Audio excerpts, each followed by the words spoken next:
Mes parents m'ont mis dehors à 17 ans, tu reviendras en suppliant dans un mois. Ma mère sourit d'un air suffisant. Mon père m'a claqué la porte au nez. Je me suis mis en colère, je n'ai jamais regardé en arrière. Mais 10 ans plus tard, mon téléphone était plein d'appels manqués. Il me suppliait de décrocher. Je m'appelle Camille, j'ai 27 ans, et aujourd'hui ma société technologique vient de clôturer un cycle d'investissement de 50 millions d'euros. Il y a 10 ans, je me tenais sur notre Porsche avec un sac à dos et 237 € en tout et pour tout. Après une décennie de silence, mes parents sont soudainement désespérés de parler. Dois-je répondre? D'où regardez-vous aujourd'hui? Laissez un commentaire ci-dessous. Appuyez sur le bouton j'aime et abonnez-vous pour entendre comment je suis passé d'une adolescente sans abri à PDG pendant que mes parents passaient de me couper les ponts à supplier mon attention. J'ai grandi dans ce qui ressemblait à une maison de classe moyenne parfaite, dans une banlieue tranquille de Paris. Notre maison n'était pas extravagante, mais elle était bien entretenue, avec une pelouse impeccable dont mon père, Philippe, était obsédé chaque week-end. Ma mère, Catherine, était le genre de personne qui se portait volontaire pour chaque comité d'association de parents d'élèves juste pour se tenir au courant des ragots du voisinage. De l'extérieur, nous étions la famille française idéale. Mais derrière notre porte d'entrée fraîchement peinte, la vie était régie par des attentes rigides et un amour conditionnel. Mes parents venaient de milieux conservateurs et croyaient que la réussite n'avait qu'une seule définition, grande école prestigieuse, carrière pratique, mariage précoce et 2,5 enfants. Toute déviation de cette voie n'était pas seulement découragée, elle était traitée comme une trahison personnelle. Mon frère, Nicolas, avait 3 ans de plus que moi et se conformait naturellement à la vision de mes parents. Il était le quart arrière vedette de son équipe de lycée, sortait avec le bon type de fils issus de bonnes familles et ne remettait jamais en question l'autorité de mes parents. Il maintenait une solide moyenne de 13/20, pas si haute qu'il soit considéré comme trop intello, mais assez bonne pour le programme de commerce de l'alma mater de mon père. Nicolas fut récompensé par une nouvelle voiture pour son 16e anniversaire, la liberté d'aller et venir comme il lui plaisait, et un flux constant de louanges. Moi, en revanche, j'étais câblé différemment dès le départ.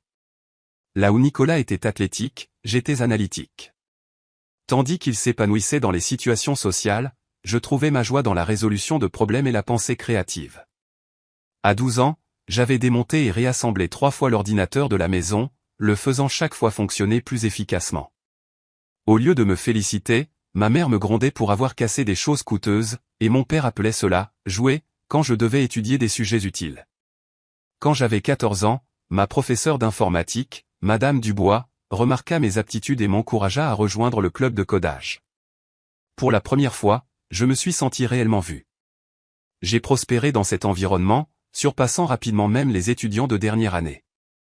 Lorsque Madame Dubois suggéra que j'envisage un avenir dans l'ingénierie logicielle, j'ai fait l'erreur de partager mon enthousiasme au dîner.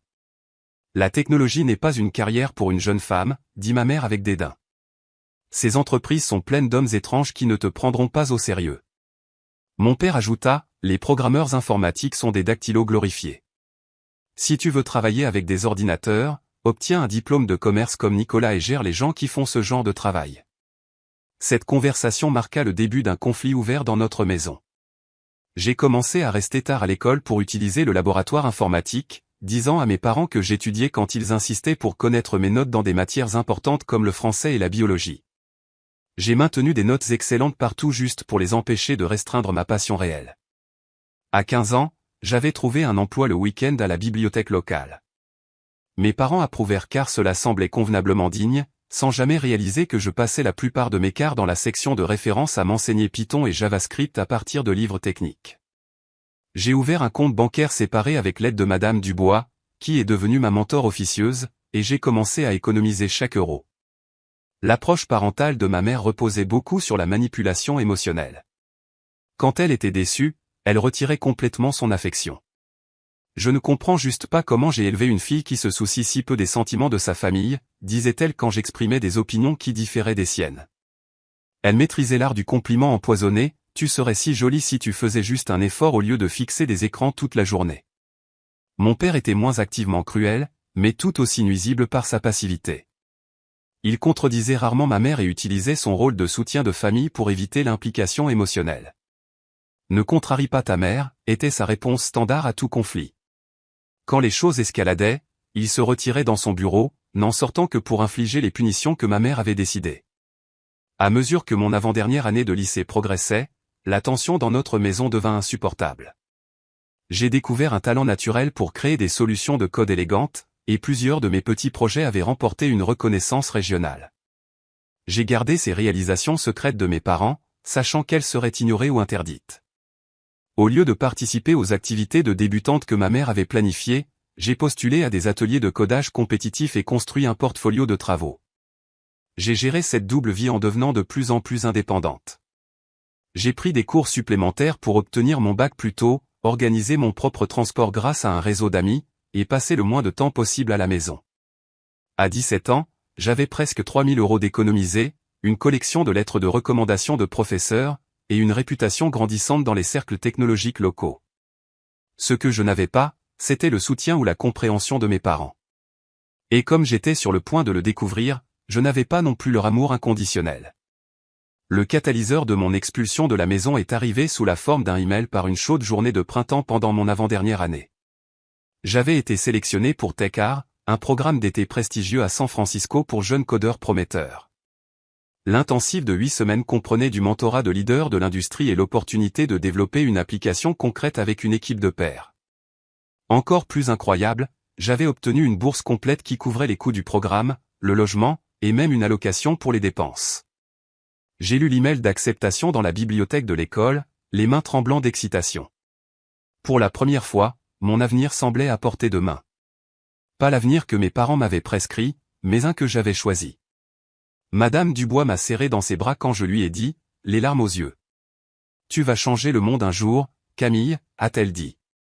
Je savais que dire à mes parents serait difficile, mais je croyais aussi que le prestige de la bourse pourrait enfin leur faire voir la légitimité de ma passion.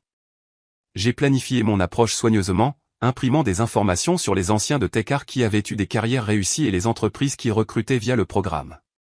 Ce soir-là, j'ai attendu que le dîner soit terminé, quand mon père était généralement d'humeur la plus réceptive. « J'ai une nouvelle passionnante », ai-je commencé, posant le dossier à côté de sa tasse de café. J'ai été sélectionné pour un programme d'été compétitif à San Francisco. C'est entièrement financé et cela pourrait ouvrir des portes vers des bourses universitaires. Le silence qui suivit fut assourdissant. Ma mère posa sa fourchette à dessert avec une lenteur délibérée. San Francisco ? Université ? Mon père feuilleta les papiers sans vraiment les lire. Qu'en est-il du stage au cabinet comptable de l'oncle Robert dont nous avons discuté ? Tu n'as jamais mentionné avoir postulé à quelque chose comme ça, ajouta ma mère, sa voix prenant ce ton dangereusement calme que j'avais appris à redouter. Parce que je savais que vous n'approuveriez pas, ai-je répondu honnêtement. Mais c'est une opportunité incroyable. Moins de 5% des candidats sont acceptés. 5% d'obsédés d'informatique, corrigea ma mère. À peine une réussite sur laquelle baser des décisions de vie. La conversation se détériora rapidement à partir de là. Quand ils comprirent que j'étais sérieuse quant à l'acceptation de l'offre, ma mère exigea de savoir comment je paierais pour une escapade aussi insensée. Quand j'expliquai que c'était une bourse complète, elle devint méfiante. « Où obtiendrait-il vos informations bancaires pour cette allocation » demanda-t-elle. Et c'est là que tout s'est dénoué. J'ai été forcé d'admettre que j'avais un compte bancaire séparé dont il ne savait rien. Le visage de mon père s'assombrit de colère quand j'expliquai mes économies provenant du travail à la bibliothèque. « Tu nous mens depuis des années, dit-il, sa voix s'élevant, agissant dans notre dos, faisant des projets sans notre connaissance ni notre consentement. Parce que vous n'écoutez jamais, ai-je riposté. Vous n'avez jamais demandé une seule fois ce que je voulais ou ce pourquoi j'étais doué. Vous avez juste décidé de ma vie à ma place. » Ma mère se leva, sa chaise raclant le sol. « Donne tes coordonnées bancaires. Maintenant. Si tu vis sous notre toit, nous contrôlons tes finances jusqu'à tes 18 ans. » Ce fut le moment où j'ai su que je devais faire un choix, me soumettre à leur contrôle et renoncer à mes rêves, ou tenir bon et affronter les conséquences. Non, ai-je dit simplement. C'est mon argent que j'ai gagné. Vous ne pouvez pas l'avoir. Le visage de ma mère se tordit de fureur. Tant que tu es notre dépendante, tout ce que tu as nous appartient. Ton père travaille dur pour subvenir aux besoins de cette famille et c'est ainsi que tu nous rembourses ? Par la tromperie et le manque de respect ? Je n'ai jamais demandé un centime à papa pour mon codage. J'ai utilisé mon propre argent, mon propre temps. Du temps que tu aurais dû passer à te concentrer sur des activités appropriées, rétorqua ma mère. Je savais que ce travail à la bibliothèque était une erreur. Toutes ces heures sans surveillance. Mon père claqua sa main sur la table. Ça suffit, Camille. Tu as un choix à faire maintenant. Soit tu oublies ce camp d'informatique ridicule, nous remets tes économies pour que nous les gérions de manière appropriée et te réengages sur la voie que nous t'avons tracée, soit tu peux quitter cette maison. Je pensais qu'il bluffait. Papa, s'il te plaît, regarde juste ce que ce programme offre. Cela pourrait me préparer à obtenir des bourses dans de grandes écoles. Nous avons déjà discuté de tes projets d'études supérieures, interrompit ma mère. L'université régionale a un excellent programme de commerce près de la maison et les relations de ton père peuvent t'assurer une place malgré tes intérêts non conventionnels. Je ne veux pas étudier le commerce. Je veux créer des logiciels qui comptent. Ça suffit. Mon père se leva aussi maintenant. Tu as 17 ans. Tu ne sais pas ce que tu veux. Ta mère et moi avons des décennies d'expérience. Nous savons ce qui mène à une vie stable et respectable. Une vie qui me rendrait misérable. Les yeux de ma mère se plissèrent. Tant de drames. C'est pourquoi les filles ne devraient pas être encouragées dans les domaines techniques. Trop émotives pour la pensée logique. Quelque chose en moi s'est brisé à ce moment-là. Toutes ces années où mes capacités avaient été ignorées, mes rêves rabaissés et mon identité supprimée ont fait déborder le vase. Je vais à San Francisco, ai-je déclaré fermement. J'ai déjà accepté l'offre. Je pars dans 3 semaines. Ce qui suivit fut la dispute la plus explosive que nous ayons jamais eue.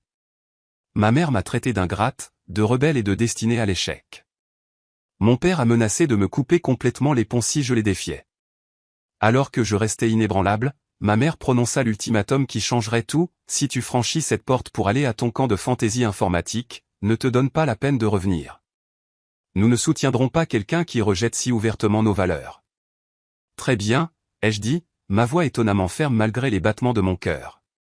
Je ferai mes bagages ce soir. Je pense que même alors, ils ne croyaient pas que je partirais vraiment. Ils étaient si habitués à ma conformité éventuelle que ma véritable défiance leur était incompréhensible. Alors que je montais les escaliers vers ma chambre, j'ai entendu ma mère dire à mon père, elle se calmera d'ici demain matin. Ce ridicule a assez duré. Mais je ne me suis pas calmé. Au lieu de cela, j'ai passé la nuit à emballer tout ce que je pouvais faire entrer dans mon sac à dos et un petit sac de voyage. Vêtements, mon ordinateur portable, documents importants que j'avais eu la prévoyance de sécuriser au fil des ans, actes de naissance, carte de sécurité sociale, relevé scolaire. J'ai transféré la plupart de mes économies sur un nouveau compte auquel mes parents ne pouvaient pas accéder, laissant juste assez sur le compte original pour éviter les frais de découvert. Quand je suis descendu le lendemain matin avec mes sacs, mes parents m'attendaient dans le salon. Le choc sur leur visage céda rapidement la place à une colère froide. Alors, c'est ton choix, demanda mon père, sa voix dure. Ça l'est, ai-je répondu, luttant pour garder ma voix ferme. Le visage de ma mère se tordit en un sourire cruel. Tu reviendras en suppliant dans un mois quand tu comprendras comment fonctionne le monde réel. Ne t'attends pas à un accueil chaleureux quand cela arrivera. Mon père ne parla même pas. Il se contenta de marcher jusqu'à la porte d'entrée, de l'ouvrir, et de me faire signe de partir. Alors que je mis le pied sur le porche, j'entendis les derniers mots de ma mère, aucune de mes filles ne choisirait les ordinateurs plutôt que la famille. Puis la porte se referma derrière moi avec une telle force que la couronne de bienvenue tomba au sol. À travers le panneau de verre décoratif, je pouvais voir le visage souriant d'un air suffisant de ma mère, si certaine de mon échec imminent. J'ai ramassé mes sacs et suis parti de la seule maison que j'ai jamais connue, terrifiée, mais en quelque sorte plus vivante que je ne l'avais été depuis des années. La première nuit sans abri m'a frappé avec une clarté brutale. Alors que l'adrénaline de la confrontation s'estompait, je me suis assise sur un banc dans le parc municipal en regardant le coucher du soleil, la réalité de ma situation s'imposant. J'avais environ 237 € en espèces, mes économies sur un compte bancaire, un sac à dos de vêtements, et nulle part où dormir. Les défis pratiques étaient immédiats et accablants. Où allais-je me doucher?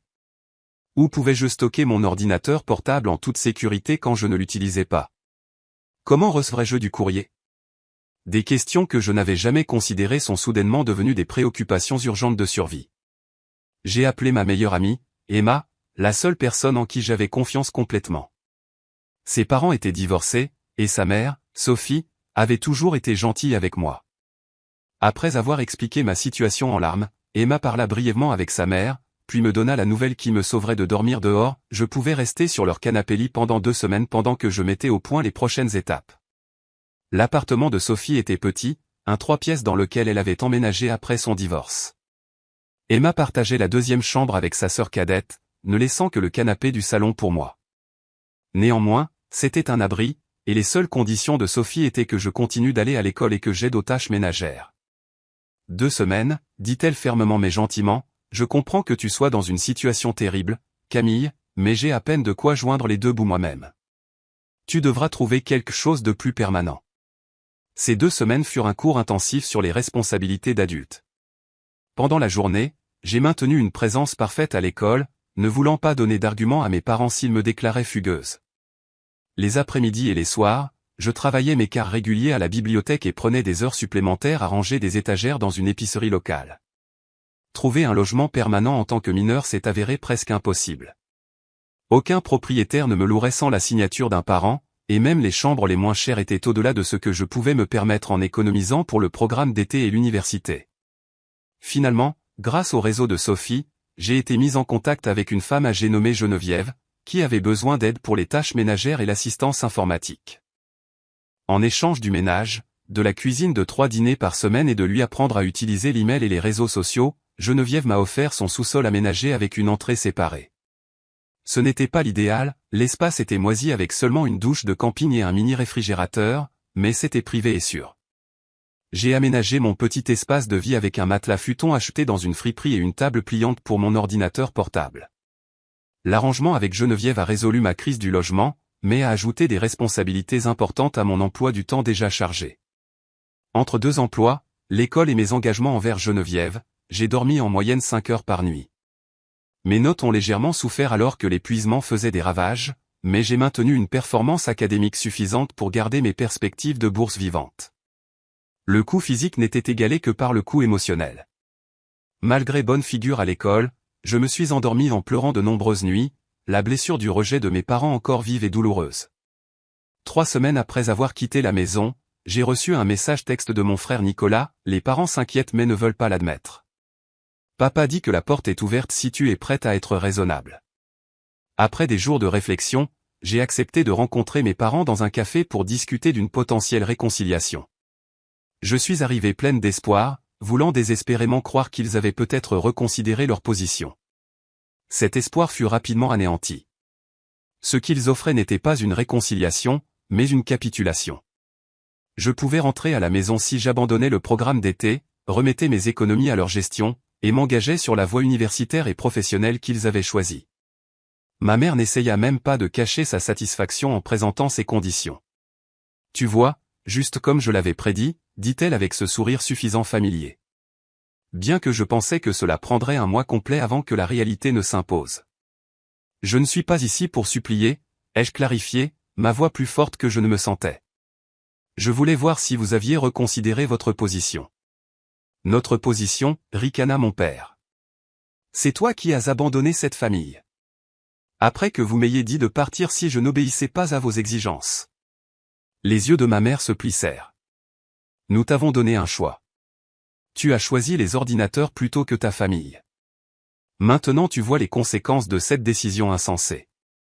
Je les ai regardés, je les ai vraiment regardés, et j'ai vu quelque chose que je n'avais jamais pleinement reconnu auparavant. Ils ne voulaient pas ce qui était le mieux pour moi. Ils voulaient ce qui était le plus confortable pour eux. Ma conformité était plus importante que mon bonheur ou mon épanouissement. Je vais bien, dis-je, rassemblant mes affaires. J'ai un logement. Je suis toujours à l'école, et je vais toujours à San Francisco cet été. Avec quel argent, défia mon père. Ces emplois au salaire minimum ne couvriront pas les frais de subsistance et ne permettront pas d'économiser pour l'université. Je me suis levé, me sentant soudain plus grande que mes 1m63. J'ai trouvé une solution et je continuerai d'en trouver, sans votre aide. En m'éloignant de ce café, ma mère appela après moi, l'orgueil précède la chute, Camille. Tu reviendras quand tu échoueras. Ces mots ont allumé quelque chose en moi. Pas seulement de la colère, mais une détermination féroce. Je n'échouerai pas. Je ne pouvais pas échouer. Je réussirais, non pas malgré leur manque de soutien, mais pour prouver qu'ils avaient tort sur tout ce qu'ils pensaient savoir de moi. Les mois qui suivirent furent éprouvants, mais productifs. J'ai obtenu une bourse prestigieuse qui couvrirait 75% des frais de scolarité dans plusieurs excellents programmes d'informatique. J'ai maintenu mes arrangements avec Geneviève, qui était devenue une sorte de grand-mère de substitution, sincèrement ravie de sa nouvelle capacité à passer des appels vidéo avec ses petits-enfants grâce à mes leçons. Le programme d'été Técart a dépassé même mes attentes les plus élevées. Pendant 8 semaines, j'ai vécu dans un dortoir avec 20 autres jeunes programmeurs, tous animés par une véritable passion pour la technologie. Pour la première fois, j'étais entouré de personnes qui parlaient mon langage et valorisaient mes capacités. Notre équipe a développé une application mobile qui aidait à connecter les jeunes sans-abri avec les ressources locales, un projet inspiré par mes propres expériences récentes. Quand le programme s'est terminé, j'avais 3 réalisations importantes, un solide portfolio de travaux, un réseau de contacts dans l'industrie, et le plus important, la connaissance inébranlable que j'étais sur la bonne voie. Un de nos mentors, impressionné par mes compétences en codage et mon éthique de travail, m'a même offert un poste à distance à temps partiel que je pourrais conserver tout en allant à l'université. Alors que je montais dans l'avion pour retourner à Paris, j'ai réfléchi à la prédiction de ma mère que je serais de retour en suppliant dans un mois. Presque 6 mois s'étaient écoulés, et non seulement j'avais survécu, mais je commençais à prospérer. Le chemin à parcourir serait encore difficile, mais j'avais prouvé à moi-même que j'avais la force de le parcourir seul si nécessaire. Mon acceptation au programme d'informatique d'une université de renom en province s'accompagna d'une réalisation douce amère. Pour la première fois de ma vie, je n'avais personne avec qui partager ma réussite. Pas de parents fiers pour prendre des photos le jour du déménagement. Pas de dîner de famille pour célébrer cette étape importante. Au lieu de cela, j'ai emballé mes quelques affaires dans la vieille valise de Geneviève et pris un bus pour le campus seul. Ce à quoi je ne m'attendais pas, c'était le profond soulagement qui m'a envahi en entrant dans mon dortoir. Après des mois d'instabilité, j'avais enfin un endroit légitime où appartenir. Ma chambre était minuscule avec des meubles institutionnels et des murs en parpaing, mais elle représentait quelque chose de précieux, la stabilité. Pour les 4 années suivantes, j'aurais un logement garanti, accès aux salles à manger, et le plus important, la liberté de poursuivre ma passion sans excuse ni justification. Ma colocataire Léa était étudiante en génie mécanique de Seattle avec des cheveux bleus vifs et un rire contagieux. Le soir de notre arrivée, après que j'ai expliqué ma situation familiale abrégée, elle déclara « Eh bien, tu as une nouvelle famille maintenant, une qui a réellement du sens. » Fidèle à sa parole, Léa est devenue ma première amie d'université et m'a présenté à un cercle d'étudiants en sciences et ingénierie qui abordait la vie avec curiosité plutôt qu'avec jugement. Pour la première fois, mes aptitudes techniques étaient considérées comme un atout plutôt qu'une bizarrerie. Dans les groupes d'études et les laboratoires de codage, mes contributions étaient valorisées, mes idées respectées. La confiance que cela m'a donnée s'est étendue au-delà des études, m'aidant à développer une identité sociale non contrainte par les attentes étroites de mes parents. Pendant mon premier semestre, j'ai rencontré la professeure Sophie Martin, qui était devenue la mentor dont j'avais désespérément besoin, une femme pionnière en informatique qui avait combattu sa propre part de préjugés sexistes dans ce domaine. Elle a reconnu quelque chose en moi lors d'une discussion en classe sur l'efficacité algorithmique. « Tu ne te contentes pas de mémoriser des solutions », m'a-t-elle dit après le cours. « Tu comprends les principes sous-jacents et penses avec 3 coups d'avance. » C'est rare même parmi les étudiants talentueux.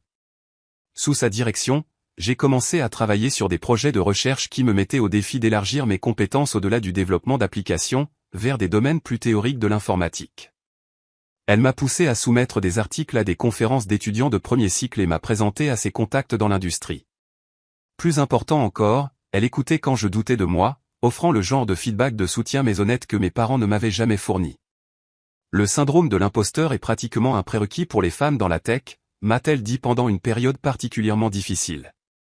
La clé est de reconnaître le sentiment sans le laisser dicter tes actions. Les réalités financières de l'indépendance continuaient d'être difficiles. Malgré ma bourse, j'avais encore besoin de couvrir mes frais de subsistance et la partie restante des frais de scolarité. Je travaillais 20 heures par semaine au service d'assistance informatique de l'université tout en conservant mon poste à distance auprès de l'entreprise technologique de San Francisco.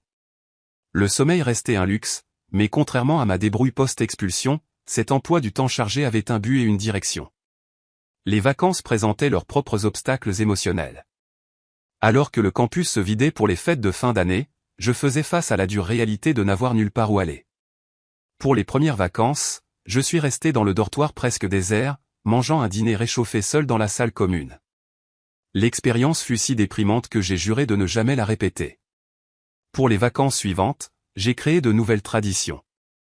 Léa m'a invité chez sa famille pour Noël pendant notre 2e année. L'année suivante, j'ai organisé un repas de fête pour les marginaux, pour les étudiants internationaux et ceux qui ne pouvaient pas rentrer chez eux. Au cours de ma dernière année, ces rassemblements étaient devenus des invitations très recherchées, la professeure Martin se joignant même à notre célébration éclectique. À travers ces expériences, j'ai progressivement construit ce que Léa avait justement nommé ma famille choisie, un réseau d'amis, de mentors et de collègues qui me soutenaient non par obligation, mais par connexion authentique. Contrairement à l'acceptation conditionnelle avec laquelle j'avais grandi, ces relations étaient basées sur le respect mutuel et des valeurs partagées. L'été avant ma dernière année a marqué un autre tournant. J'ai obtenu un stage chez Horizon Technologies, une entreprise de taille moyenne connue pour son approche innovante des solutions cloud. Mon projet consistait à développer une méthode plus efficace pour le traitement de grands ensembles de données, quelque chose qui s'alignait parfaitement avec mes intérêts de recherche. À la fin de l'été, mon travail avait attiré l'attention de l'équipe de direction d'Horizon. Pendant mon entretien de fin de stage, le CTO m'a offert un poste à temps plein après l'obtention de mon diplôme, avec un salaire de départ qui m'a fait momentanément oublier comment respirer. Quand j'ai récupéré suffisamment pour le remercier, il a secoué la tête. Ne me remerciez pas. Ce n'est pas de la charité ou du favoritisme. Votre travail parle de lui-même. Nous serions stupides de ne pas vous recruter avant nos concurrents. Retourner sur le campus pour ma dernière année semblait triomphal. J'avais obtenu un emploi prestigieux, maintenu une excellente performance académique malgré mes obligations professionnelles, et construit des relations significatives. La jeune fille effrayée de 17 ans, qui s'était tenue sur le porche de ses parents sans nulle part où aller, semblait une personne entièrement différente. Le jour de la remise des diplômes est arrivé avec un temps printanier parfait. Alors que je revêtis ma toge et ma toque, je me suis accordé un moment de réflexion. Mon parcours universitaire avait été non conventionnel et souvent difficile. Mais je n'avais pas simplement survécu. J'avais excellé. Lorsque mon nom fut appelé et que je traversai la scène pour recevoir mon diplôme, les acclamations de Léa, de la professeure Martin et de mes autres amis ont noyé l'absence d'applaudissements familiaux. Plus tard ce soir-là, lors d'un petit dîner de célébration, la professeure Martin m'a remis une carte contenant une citation de Maya Angelou, « Vous rencontrerez peut-être de nombreuses défaites, mais vous ne devez pas être vaincu. » En dessous, elle avait écrit, « Camille, souviens-toi que ta valeur n'a jamais dépendu de leur reconnaissance. J'ai hâte de voir ce que tu bâtiras ensuite. » Cette nuit-là, seul dans ma chambre de dortoir pour la dernière fois, je me suis permis de pleurer, non de tristesse, mais d'un mélange complexe de fierté, de gratitude et d'un chagrin persistant pour le soutien parental que je n'aurai jamais.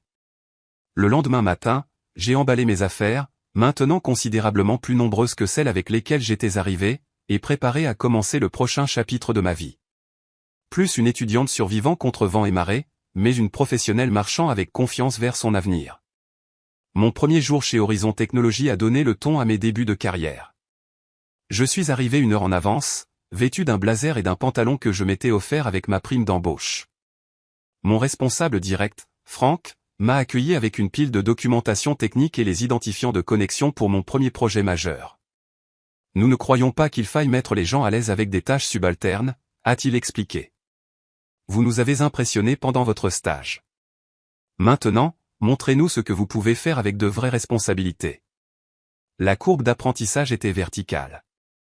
Je travaillais régulièrement 12 heures par jour, absorbant autant de connaissances que possible tout en prouvant ma valeur à l'équipe. Mon appartement, un petit studio que je pouvais maintenant me permettre seul, me voyait peu, si ce n'est pour les effondrements nocturnes dans mon lit et les douches matinales. Malgré l'emploi du temps éprouvant, je me sentais pleine d'énergie grâce au défi et à la validation de travailler dans un environnement où mes compétences n'étaient pas seulement acceptées mais valorisées. 6 mois après mon arrivée, j'ai identifié une inefficacité significative dans la manière dont notre logiciel gérait le cryptage des données clients. Plutôt que de simplement signaler le problème, j'ai passé plusieurs week-ends à développer une solution potentielle. Quand je l'ai présentée à l'équipe de développement senior, la salle est tombée silencieuse. Cela réduirait le temps de traitement d'environ 60%, a finalement dit l'architecte principal, en examinant mon code. Pourquoi aucun de nous n'a vu cela? Un regard neuf, a suggéré Franck. Mais je savais que c'était plus que ça.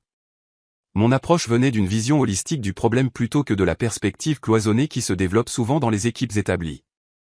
Ma solution de cryptage est devenue le catalyseur d'une ascension professionnelle rapide.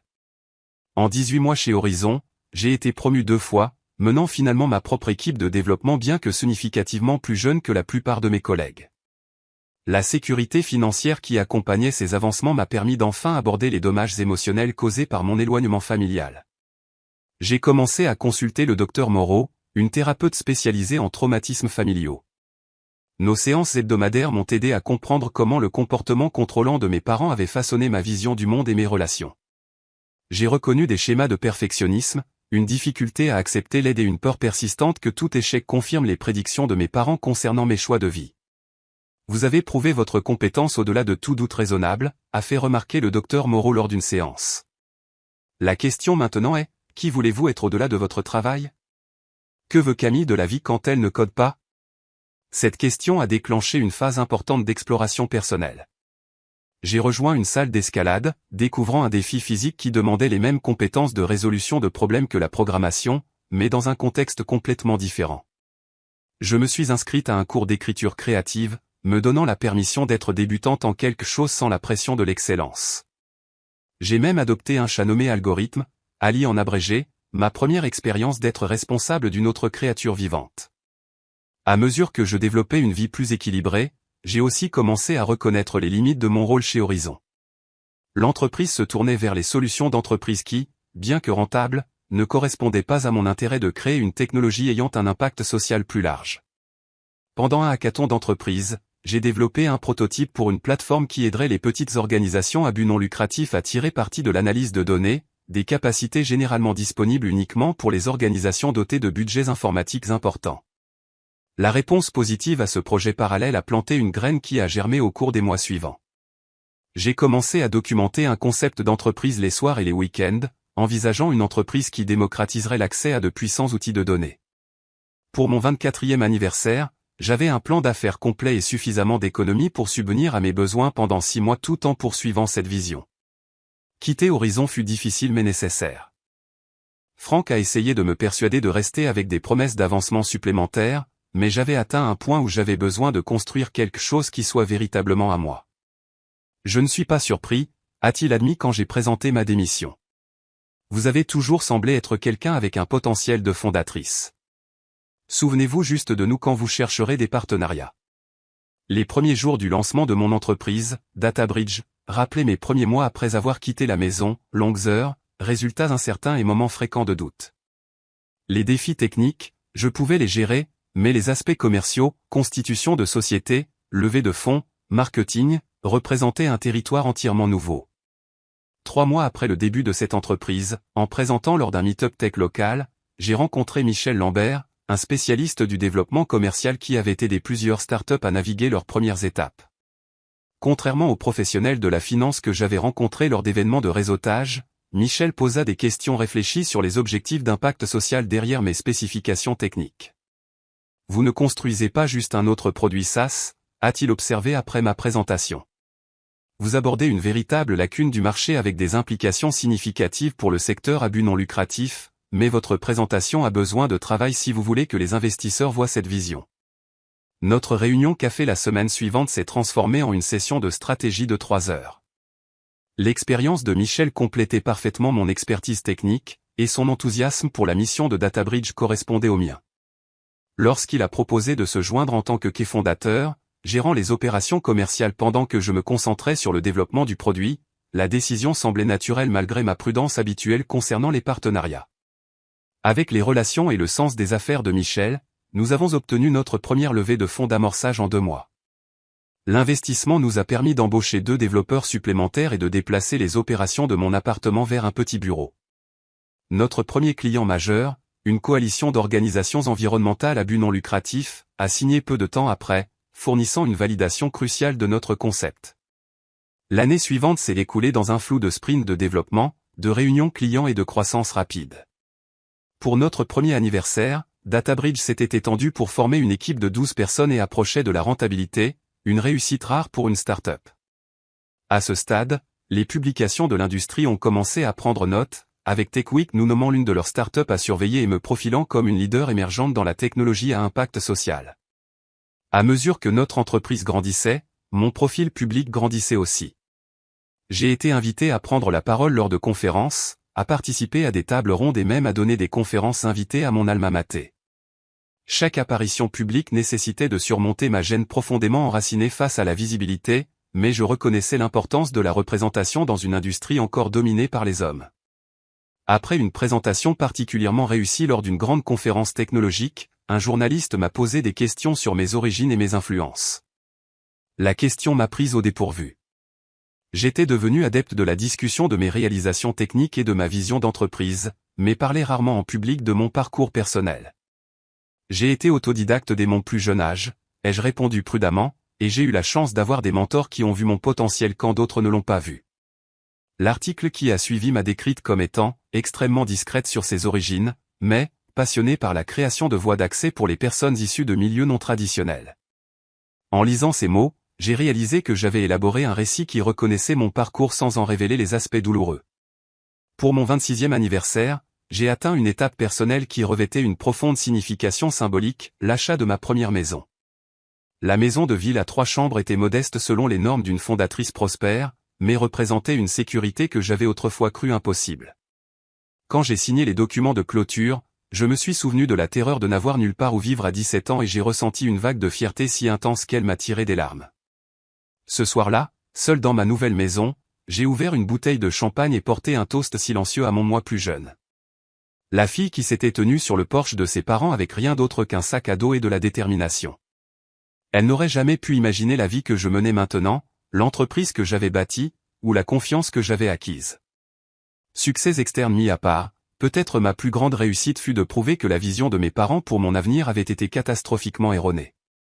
L'ironie ne m'échappait pas qu'alors que DataBridge continuait d'attirer l'attention et les investissements, mon histoire personnelle restait largement non racontée. J'avais construit une vie et une carrière qui impressionneraient même les parents les plus exigeants. Pourtant, les 2 personnes qui auraient dû être les plus fières n'avaient aucune connaissance de mes réalisations. Dans des moments d'honnêteté avec moi-même, j'ai reconnu que leur absence laissait toujours une blessure que le succès seul ne pouvait guérir. Je ne savais pas que le silence entre nous était sur le point de prendre fin d'une manière à laquelle je ne m'attendais pas. Le premier contact est arrivé un mardi matin ordinaire. J'étais en train de passer en revue les projections trimestrielles avec Michel quand mon assistante m'a interrompu avec un message urgent. Quelqu'un se prétendant être ma mère avait appelé le bureau 3 fois, insistant sur le fait que c'était une urgence familiale.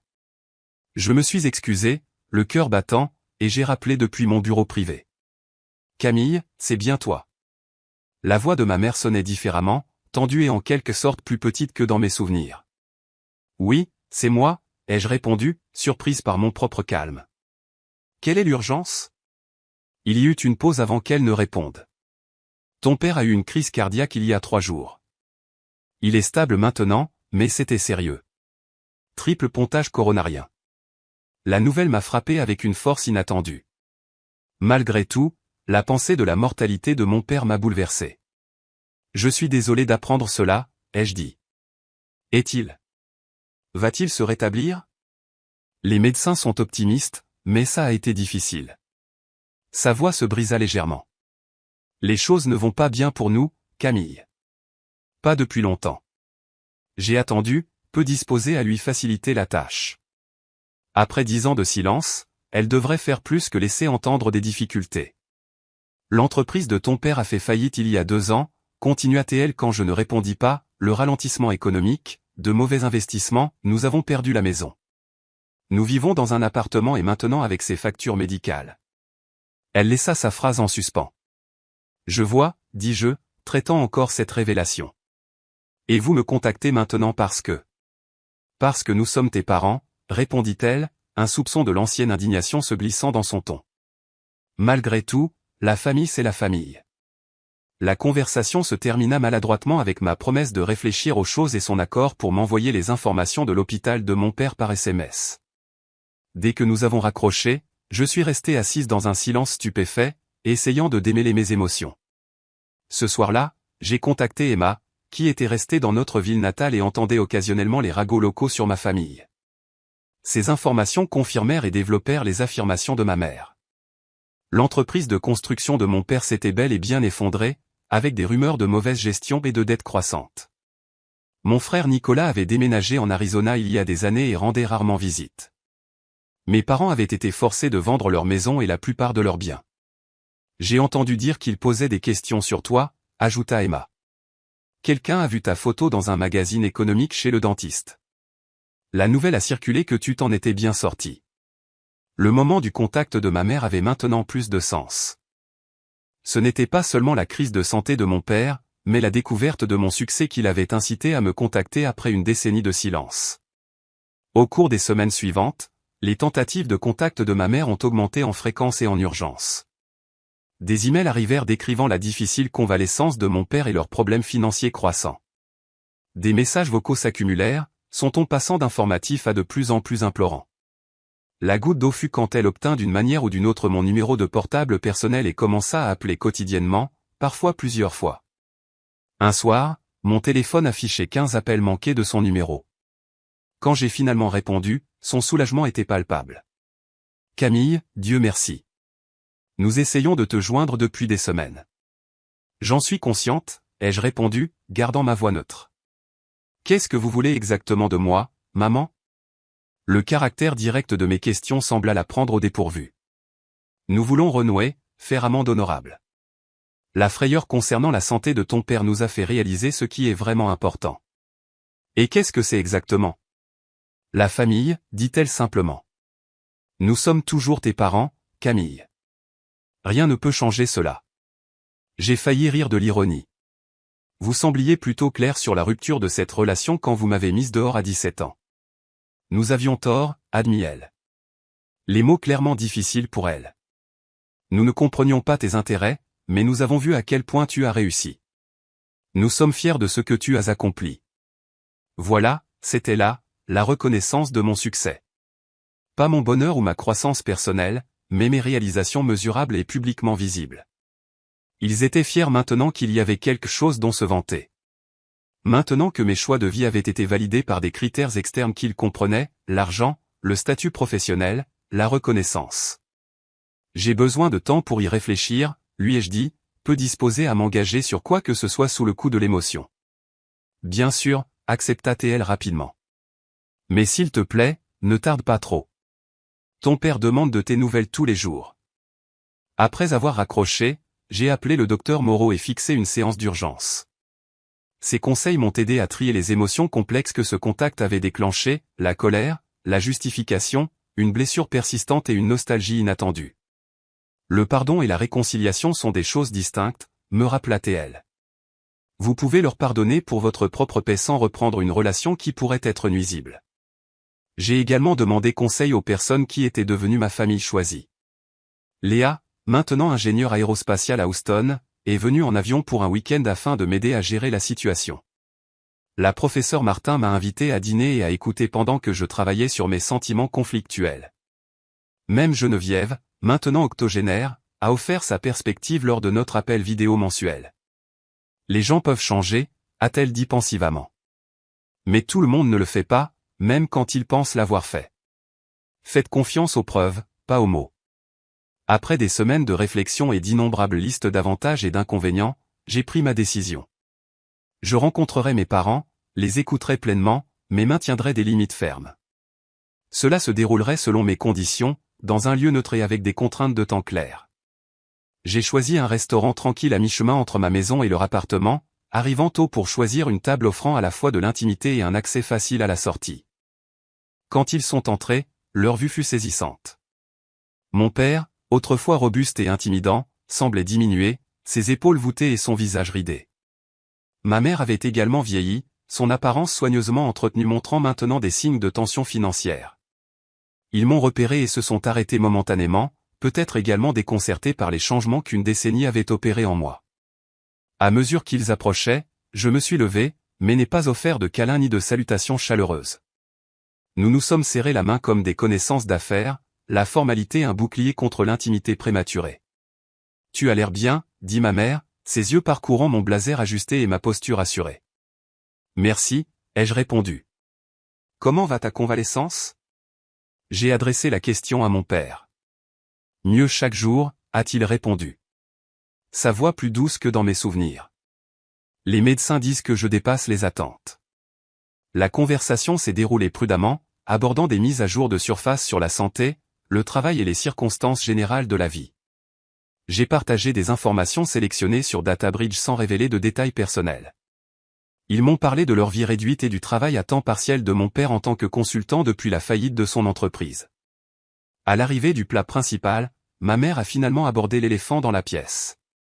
Nous te devons des excuses, Camille. La façon dont les choses se sont terminées entre nous, ce n'était pas juste. Mon père hocha la tête. Nous étions trop rigides, trop convaincus de savoir ce qui était le mieux. Et qu'est-ce qui a changé, ai-je demandé directement. À part découvrir que j'ai réussi dans le domaine que vous m'avez découragé de poursuivre. L'expression de ma mère se crispa, ce regard défensif familier traversant brièvement son visage avant qu'elle ne le contrôle. Nous avons eu le temps de reconsidérer bien des choses. Perdre l'entreprise, notre maison. Cela fait réaliser que le statut n'est pas tout. Nous avions tort de penser que l'informatique n'était pas une carrière pour une femme, ajouta mon père. Évidemment, tu l'as prouvé. Leurs excuses semblaient sincères, mais incomplètes, axées davantage sur le fait d'avoir eu tort concernant mes perspectives de carrière que sur le mal plus profond qu'ils avaient causé en retirant amour et soutien de manière conditionnelle. Quand j'ai fait remarquer cela, ma mère a tenté de reformuler l'histoire. Nous n'avons jamais cessé de t'aimer, Camille. Nous essayons de te guider vers ce que nous pensions être le mieux. En me mettant dehors, ai-je contesté, en me menaçant d'être sans abri, en souriant d'un air suffisant et en prédisant mon échec. J'ai gardé ma voix égale malgré l'émotion qui montait en moi. Ce n'était pas de la guidance, maman. C'était du contrôle. Nous avions tort, interjeta mon père, me surprenant par sa franchise. J'avais tort. J'étais si convaincu que ma voie était la seule vers la sécurité et le respect que je ne pouvais pas voir que le monde changeait. Je ne pouvais pas voir que tu avais des dons qui méritaient d'être nourris, pas supprimés. L'aveu semblait sincère, ses yeux rencontrant les miens sans défensive. Ma mère, cependant, était moins disposée à accepter l'entière responsabilité. Il faut comprendre notre perspective, insista-t-elle. Nous avons grandi à des époques différentes avec des valeurs différentes. Et tu étais si jeune pour prendre des décisions aussi importantes. J'étais jeune, ai-je acquiescé. J'avais besoin de soutien et de conseils, pas d'ultimatum. Mais ce n'est pas ce qui s'est passé. Au lieu de cela, j'ai dû trouver comment survivre tout en terminant le lycée, comment obtenir un financement universitaire sans soutien parental, comment bâtir une vie à partir de zéro, parce que les personnes qui auraient dû être mon filet de sécurité sont devenues la menace que je devais surmonter. Mon récit sans phare de ces premiers mois dormant sur le canapé d'Emma, travaillant plusieurs emplois, l'arrangement au sous-sol avec Geneviève a visiblement affecté mon père. Il baissa les yeux vers son café, les épaules affaissées avec ce qui semblait être un remords sincère. Ma mère maintint son calme, mais ne put tout à fait croiser mon regard. Nous ne savions pas, dit-elle doucement. Nous pensions que tu étais allé rester chez des amis de ce club informatique. Nous nous sommes dit que tu allais bien, que tu avais besoin d'apprendre l'indépendance à la dure. Avez-vous jamais vérifié, ai-je demandé. Avez-vous jamais appelé mon école, contacté mes amis, fait quoi que ce soit pour vérifier que votre fille de 17 ans n'était pas sans abri ou en danger? Leur silence fut une réponse suffisante. Je ne partage pas cela pour vous punir, ai-je poursuivi après un moment. Je le partage parce que toute relation que nous construisons maintenant doit être basée sur la vérité, pas sur des révisions opportunes de ce qui s'est passé. J'ai survécu et j'ai finalement prospéré. Mais ce n'était pas grâce à votre approche parentale. C'était malgré elle. Mon père tendit la main à travers la table, sans tout à fait toucher la mienne, mais faisant le geste. Tu as raison. Et je suis si profondément désolé, Camille. Pas seulement pour ce que nous avons fait, mais pour ce que nous avons manqué. Ta remise de diplôme, ton premier emploi, le succès de ton entreprise. Tous les moments où nous aurions dû être là pour célébrer. La sincérité dans sa voix atteignit quelque chose en moi que j'avais gardé soigneusement protégé. Pour la première fois, je me suis permis de reconnaître non seulement ma colère face à leur rejet, mais aussi mon chagrin pour les parents dont j'avais eu besoin et que je n'avais jamais eu. Ma mère, sentant le changement, a tenté d'orienter la conversation vers des questions pratiques. Nous sommes si fiers de ce que tu as accompli. Ton père et moi avons lu tout ce que nous pouvions trouver sur ton entreprise. La façon dont tu as aidé ces organisations caritatives avec leurs besoins en données est remarquable. J'ai reconnu la déviation pour ce qu'elle était, un repli vers un terrain plus sûr, mais j'ai aussi entendu l'admiration sincère dans sa voix. Cela avait toujours été notre défi, son incapacité à se connecter émotionnellement contre mon besoin de reconnaissance authentique au-delà des réalisations. Merci, ai-je reconnu. Mais mon travail n'est qu'une partie de qui je suis. Si nous devons avoir une relation, j'ai besoin que vous vous intéressiez à moi en tant que personne, pas seulement en tant que fondatrice prospère que vous pouvez maintenant fièrement revendiquer. Le caractère direct de cette déclaration l'a clairement prise au dépourvu. Après un moment d'hésitation, elle a demandé « Qu'est-ce que tu aimes faire en dehors du travail ces jours-ci » La question était maladroite, mais représentait un petit pas. Alors que notre conversation se poursuivait, j'ai défini des limites claires pour aller de l'avant. Je ne fournirai pas de soutien financier direct, mais pourrais les aider à naviguer les ressources pour les factures médicales de mon père. Je serais ouverte à des contacts réguliers, mais me retirerais immédiatement si d'anciens schémas de critique ou de manipulation émergeaient. Le plus important, je ne ferai pas semblant que le passé n'avait pas eu lieu ou que la confiance pouvait être instantanément rétablie. Reconstruire une relation prendra du temps et des efforts constants de nous tous, ai-je expliqué. Je suis prête à essayer si vous l'êtes, mais avec la compréhension que nous créons quelque chose de nouveau, pas un retour à ce qui était. Au moment où nous avons quitté le café, nous avions atteint une compréhension provisoire. Pas la réconciliation dramatique de câlins en larmes et de blessures instantanément guéries que les films pourraient dépeindre, mais une reconnaissance réaliste des torts passés et un espoir prudent d'une connexion future plus saine. Alors que je les regardais marcher vers leur voiture, mon père se déplaçant lentement avec sa démarche post-chirurgicale, ma mère ajustant son pas pour correspondre au sien, j'ai ressenti un sentiment de paix inattendu. La colère qui avait autrefois alimenté ma détermination à réussir n'avait pas entièrement disparu, mais elle ne définissait plus ma relation avec eux ou avec moi-même. De retour dans mon bureau le lendemain, Michel a immédiatement remarqué le changement. « Tu as l'air différente, plus légère en quelque sorte. » J'ai confronté mes parents hier, ai-je expliqué. Je les ai vraiment confrontés à propos de tout. Et il a incité quand je n'ai pas immédiatement continué. Et cela n'a pas tout réglé, mais cela a changé quelque chose d'important. J'ai souri légèrement. J'ai réalisé que je n'avais plus besoin de leur approbation. Je n'ai même pas besoin de leur compréhension complète. Ce dont j'avais besoin, c'était de dire ma vérité et de fixer mes limites. Dans les mois qui ont suivi, nous avons établi un nouveau type de relation. Pas le lien étroit que certaines familles apprécient, mais une connexion respectueuse qui reconnaissait à la fois notre histoire partagée et nos parcours séparés. Mon père, humilié par les problèmes de santé et la faillite de son entreprise, montra un intérêt sincère à comprendre mon travail et ma vie. Ma mère essaya à sa manière, bien que des habitudes fassent parfois surface dans des commentaires ou des attentes que je devais aborder directement. Pour le premier anniversaire de nos retrouvailles, je les ai invités à visiter les bureaux de DataBridge, leur première visite dans mon monde professionnel. Regardant leur réaction alors que les employés me saluaient avec un respect évident, tandis que Michel leur présentait nos réussites clients, je reconnus la complexité du moment. Leur fierté était maintenant sincère, mais elle venait trop tard pour revendiquer le mérite du chemin que j'avais forgé sans eux. Plus tard ce soir-là, lors d'un dîner chez moi, mon père leva son verre pour un toast à Camille, qui a réussi non pas grâce à notre sagesse, mais grâce à sa propre force et détermination. La reconnaissance provoqua des larmes inattendues dans mes yeux, non pas parce que j'avais encore besoin de sa validation, mais parce que cela représentait une vérité que nous pouvions enfin partager. En repensant à mon parcours, de cette jeune fille terrifiée de 17 ans à la femme confiante de 30 ans que je suis aujourd'hui, je comprends que les mots cruels que ma mère a prononcés sur son porche contenaient un cadeau involontaire. « Tu reviendras en suppliant dans un mois », avait-elle prédit, sans jamais imaginer que ces mots allumeraient une détermination qui me porterait à travers chaque défi ultérieur.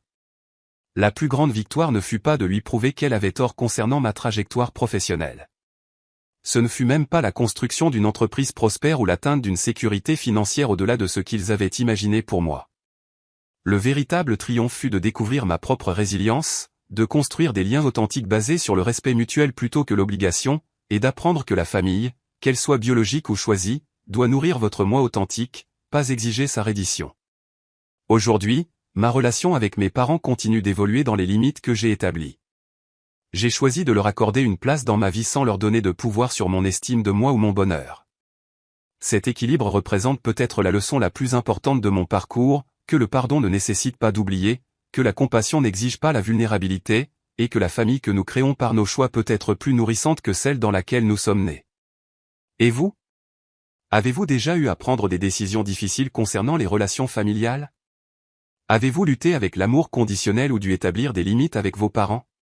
Partagez vos expériences dans les commentaires ci-dessous et si mon histoire a résonné en vous, veuillez aimer cette vidéo et vous abonner à la chaîne pour des conversations plus authentiques sur le dépassement des défis de la vie. Souvenez-vous que votre valeur n'est pas déterminée par la reconnaissance des autres. Parfois, les personnes qui devraient voir votre valeur le plus clairement sont celles qui sont le moins équipées pour le faire. Merci d'avoir écouté mon histoire et je vous souhaite du courage pour écrire la vôtre.